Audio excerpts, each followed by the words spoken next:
I'm Paul Krismer, I'm your happiness expert, and this week's video is all about positive thinking.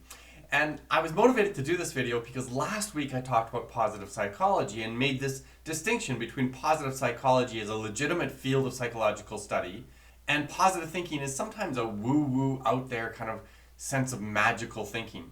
And it's filled with a lot of pop psychology. And that does not mean that I think positive thinking is a bad thing.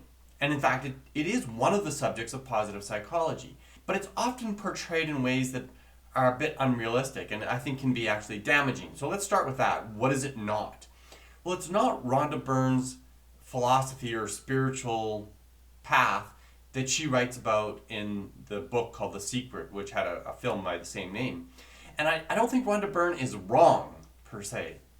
It's just that she goes too far. It has this magical thinking component that basically says, if you're just grateful for whatever the universe is going to give you, that you know with confidence, I'm going to win the lottery, $10 million is coming my way, thank you, thank you, thank you. Well, it's going to lead to a lot of disappointment. And it's that kind of over-the-top positive thinking that I think has given the positive psychology movement as a whole a bit of a bad name.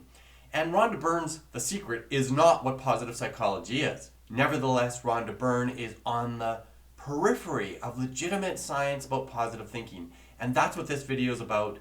So stay tuned, I'll tell you all about it.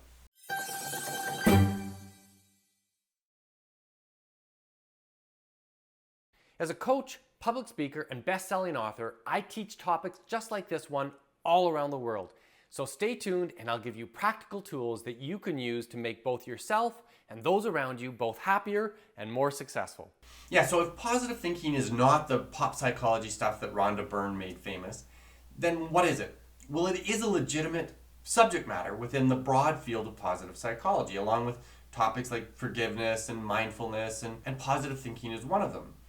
And in its simplest term, positive thinking is contextualized by the contrast of pessimism. Pessimism is, this tendency to think that the world is out to get us. Whereas optimists, by contrast, tend to think the universe is a friendly place, that things should work out more often than not, and that when things do work out, it's because of my own efficacy, something I did that made things go well. And when it's bad, I often, as an optimist, I'm going to look to external forces as the result of something bad happening in my life. Does that make sense? This contrast between optimism and pessimism. And clearly pessimism has all kinds of significant disadvantages to it. Most of all, it makes us feel bad. And when we feel bad, we get negative health effects. But optimism, by contrast, has a lot of proven really good benefits for us. Things like we're healthy physically.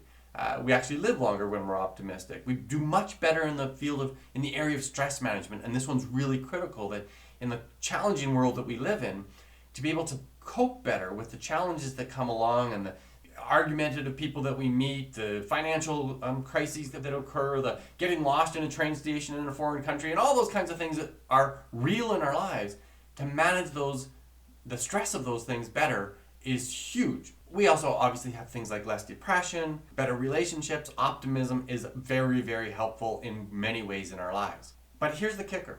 Optimism needs to be contained. If we have this optimism that's got the magical thinking like some pop psychology thinkers tell us to have, that we're just convinced that the world is going to be a great place, it actually can lead to harm. So not as much harm as pessimistic thinking styles, but nevertheless legitimately harmful things. When we start saying, I'm going to win the lottery this year, I'm going to win the lottery, it's going to be $10 million for me. And then when the year goes by and you don't win the lottery, because the odds are 1 in 63 million or whatever the odds are, that can lead to a great deal of disappointment and disheartening beliefs about optimism as well.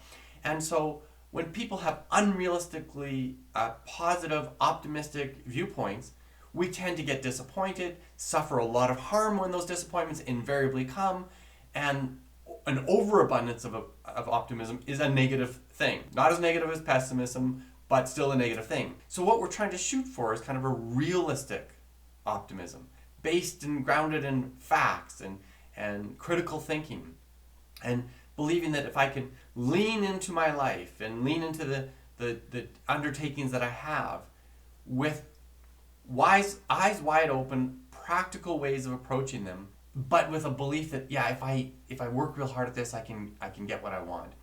And as long as my getting what I want isn't unrealistic, like I'm going to suddenly learn how to fly, sprout wings, and fly all over the place, Then if it's stuff that says, yeah, I can have better relationships.